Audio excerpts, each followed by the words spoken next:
We're here today because we know that if we sit back and do nothing, people will die. We have some breaking news. Protests are breaking out not only in the United States, but across the world as Donald Trump's administration continues to crash and burn. I have a quite unique and inspiring video to bring to you all today because I just got back from an on-the-ground community organizing event in Chicago, Illinois, where union workers and community leaders and organizers all came together to fight back against the devastating cuts to social care programs and to the most vulnerable communities. Now, in a top-down manner from Donald Trump and even more local Republican leaders across the country, we have seen an attack on community members who cannot defend themselves. So that's why this protest was incredibly important. On screen now, you're seeing people gather outside the consulate in Scotland. So there are protests going on as Donald Trump visits Scotland, and then there are protests going on in cities across the United States. I'm going to show you some footage from Chicago, but let's start global before we go local. Make sure you subscribe to the Adam Mockler feed to keep up to date with pro-democracy news and have pro-democracy debates. This reads, anti-Trump protests hit Scotland amid military lockdown. This is a real photo from a protest that was happening this weekend, today. This one says, "Go home, you big orange jobby." I don't know, what does jobby mean? Can someone tell me? To continue, a number of anti-Trump protests took place in Scotland on Saturday as the president began a 5-day visit centered around visits to his golf courses near Turnberry in West Ayrshire. Okay.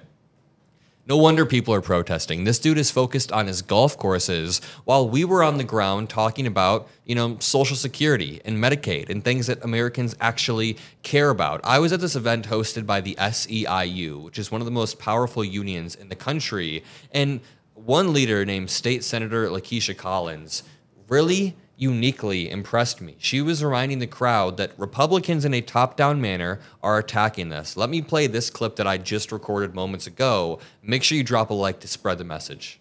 I believe that everyone, and I mean everyone, no matter your race, your zip code, your gender, your employment status, or immigration status, that you have the right to access life-saving health care. You have a right to put food on your table. And you should not be put into debt to do that.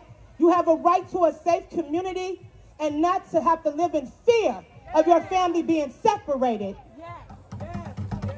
We're here today because the Trump administration and his cronies and the Republican Party, let's be clear, the Republican Party, the party of hate, just don't get it. In fact, they are actively working to attack working class families by trying to rip all of our rights away. We're here today because we know that if we sit back and do nothing, people will die. People who are already struggling to keep their heads above water will die. I want to be clear about that. They are attacking people who are already struggling to make ends meet.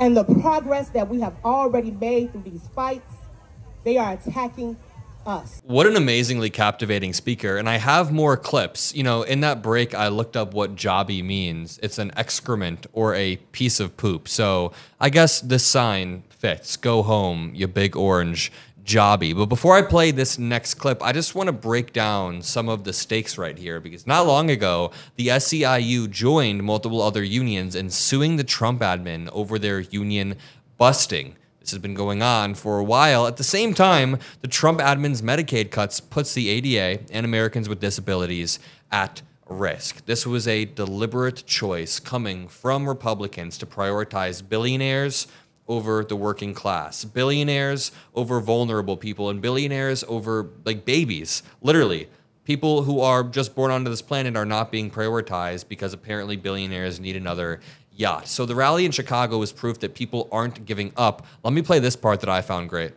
Donald Trump ran on empty promises to stand up for working people.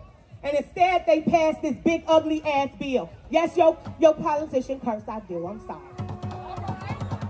Because I'm just a regular person. Instead, they passed this bill that steals health care from over 17 million people. In the 5th Senate District, I represent 217,000 constituents. And out of that, 93,000 are on Medicaid. 93. That's a big ratio.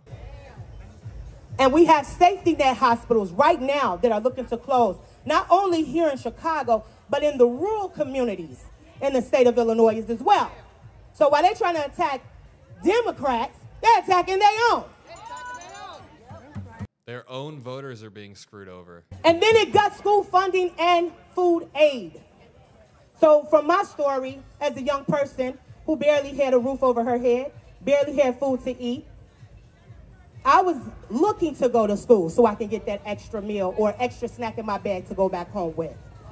That is the story of young people today who need extra food, who need food. And food banks who barely made it through the global pandemic. Let's remember, we just got out of a global pandemic caused by the Trump administration, who didn't believe that we were in a global pandemic. I saw this really good analysis where someone was like, how could young people ever vote for someone like Zohran Mamdani? And it's because Zohran ran on policies that make young people feel heard. The person saying that was a Fox News host. They were saying, listen, I don't understand how young people could ever do this. The system works so well right now. Why do you want someone to tear it down? Where he has it wrong is the system right now is not working well. Whether you're a young person or you're even an older person, it doesn't matter. At some point in your life, you will have seen the system fail you or let you down. And young people in particular have problem accumulating capital in the form of either a house, obviously housing is very expensive, or even a 401k. There are a lot of studies that younger generations may have trouble accumulating capital in these forms, a house or a 401k, as will millennials and even a lot of people in older generations. So the question is, why would I feel invested in protecting a system? Why would anyone feel invested in protecting a system that hasn't protected them thus far? And that's the framework that Republicans don't realize yet. That COVID-19 wasn't real. That gutted the CDC then, and it's gutting the CDC now. Who left millions of our people to die. And Democrats had to pick that up and save the day. Let's remember that. Remember the hard work you all did.